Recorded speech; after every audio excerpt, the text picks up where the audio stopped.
Hey guys, this is the OC with Boss Cowboy Sports, where your voice matters. Today, I want to talk about yesterday's camp and my outtake on the future.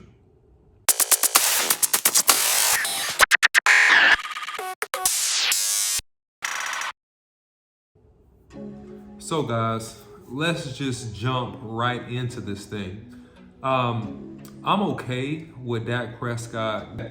He may have some overuse injuries because of how hard he's pushed to come back and improve himself. The contract, the rehab, the work with a lot of receivers in private workouts in his home, doing all those things. Dak has worked extremely hard coming into this year's training camp. So I'm not surprised if he has a little bit of an overuse injury. It's a strain, not a tear. So I wouldn't overreact about it. But the thing that concerns me the most is our backup quarterback situation. These guys threw 5 interceptions yesterday. These guys are not playing well. And if we happen to ever have the same situation that we had last year, God forbid with Dak, we're going to have a viable source and a good quarterback that can come in here and perhaps lead us to some victories. Now, Blake Bortles is on the street. Blake Bortles, former first-round draft pick of the Jacksonville Jaguars. He's bounced around a little bit, got cut by the Rams, got cut by the Packers when Aaron Rodgers decided to show up in camp. Why not him? Why not now? My reasons for him are simple.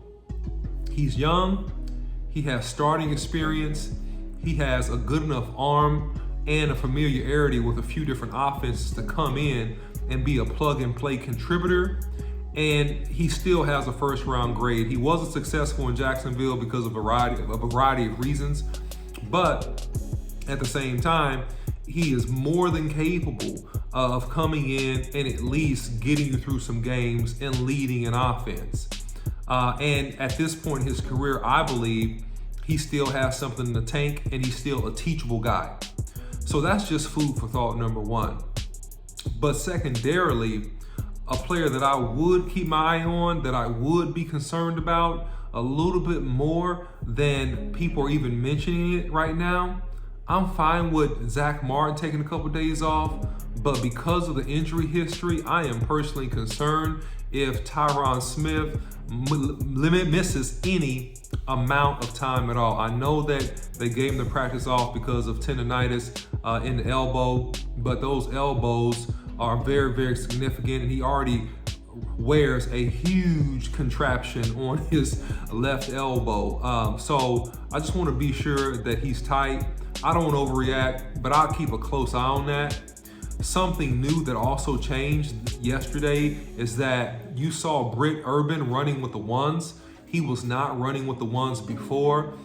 Huge, big guy that we signed, 6'6", 310 pounds, meant to be a run stopper, and overall has worked his way into that rotation and got a chance to start with the ones. A guy also on the defensive line that, man, looking at tape and looking at some of the practices that I saw, is looking extremely strong. Gallimore, our second-year player out of the University of Oklahoma, man, he is getting under guards in some of these drills, and he's just bench pressing these guys. He's playing really strong. I also think that along that defensive front, Randy Gregory looks quick, he looks explosive. He's a guy that if the Cowboys are really smart, if he's trending toward double-digit sacks by the time you get to game 8, game 9, I will go ahead and start the contract negotiation, because he's a guy that definitely could get away if it gets into any type of lengthy contract negotiation and the Cowboys are not getting close to the figures that he wants, just because he's set up right now to have a super explosive year. On a positive note, Tyron still has looked pretty solid in practices, got a lot of time, obviously with the injuries last year, and overall has been very solid. If you look at the defense going back there, a guy that's just looked fantastic, I think from day one, from all the accounts and all the film that I'm getting, is a Michael Parsons. Michael Parsons has been just fantastic. I think that he's a guy that, obviously, and I mentioned this on draft day, can rush the passer. He's done that. Can play in space. Can play the middle linebacker position, the will or the Sam or the defensive end position. So he's just been an all-star.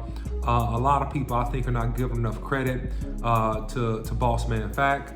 Kelvin Joseph, our draft pick in the second round, he's actually had a solid camp thus far. He's been very, very competitive, opposite of Diggs, and has played very, very well. So I think that he's a guy that really looks to come in and to establish himself and get just tons and tons and tons of playing time as we get into some of these games. Excited to see the first preseason games. Want to see exactly what the Cowboys look like. I think that overall, still the outlook is super positive with the team. This team looks different from all accounts and everything that I've seen. This team plays faster. This team plays more aggressive. And I think that the commitment on both sides to really be good stopping the run defensively, Dan Quinn has spoken about that. You can kind of see it with some of the film if you watch some of the practice film, and even with McCarthy saying that he wants to establish the run. I think those are all positive things. I think that in the NFC East, you're going to be able to air the ball out and beat teams, but I also think that establishing a run and stopping the run will help you when you get against teams that have good front sevens. Especially when you play against the Washington Redskins, being able to be stronger in the run game and take pressure off the quarterback, that's going to actually help you win interdivision games versus people like the Redskins, in my opinion, versus people also like the Philadelphia Eagles that typically play with a very, very physical presence. So if you look at just our division and you look at what it's going to take for the Cowboys to dominate that division, and I think that the Cowboys really have everything that they need to dominate the division. They have all the pieces. They can run or pass. They have enough potential defensively, and it'll be interesting to see how Dan Quinn mixes and matches the defensive front to come up with the best game plans and the best situational guys based upon who we're going to play. That's going to be interesting. So I think that, but to win in the NFC East, I think that, running the ball and also being able to stop the run and making some of these young quarterbacks, Daniel Jones with the Giants, whoever ends up being the starter for the Eagles and the Skins, making those guys actually win the football game, right? Making these guys actually pass the football and win the football game is going to play into the Cowboys' hands from the things we've done in the secondary. And if you are paying attention to everything that's happened with the secondary, from the draft to also free agency, the emphasis has been on long, tall players that can play aggressive, that are willing tacklers, but most importantly for a pass-happy league, these guys have hands. These guys have ball skills. These guys can go up, compete for the ball, and actually come down with the football. So even with Malik Hooker being signed as a free safety, what is his MO when he's healthy? He can compete for the football. He tracks the ball in the air. He's as deep as the deepest. He's also a guy that can catch the ball with his hands, right? None of these guys that you see that are gonna play for the Cowboys this year, which is the most positive thing and the most exciting thing from the defensive secondary position, these guys do not body catch the ball. These guys are not, swat the ball away type defensive players. These guys are contest, go up and try to catch the football as if they are wide receivers. So I think that if we do stop the run efficiently in the division and we force teams to get into a situation to where they have to pass the football, then that's going to play into the Cowboys' hands defensively in terms of interceptions, turnovers, and then we close out games with Ezekiel Elliott. Although I do believe that, hey, we're still going to pass the ball quite a bit. Don't mix up this comment, but I think that strategically speaking, if we are able to do the things that I hear and that they're practicing on the football field is going to make us extremely effective. And so don't forget, if you like this video and the content like this, please like, share, and subscribe. Follow Boss Cowboy Sports on YouTube, Instagram, Facebook, and also Twitter. You can follow me on Twitter, the OC100. Until next time, I'm out.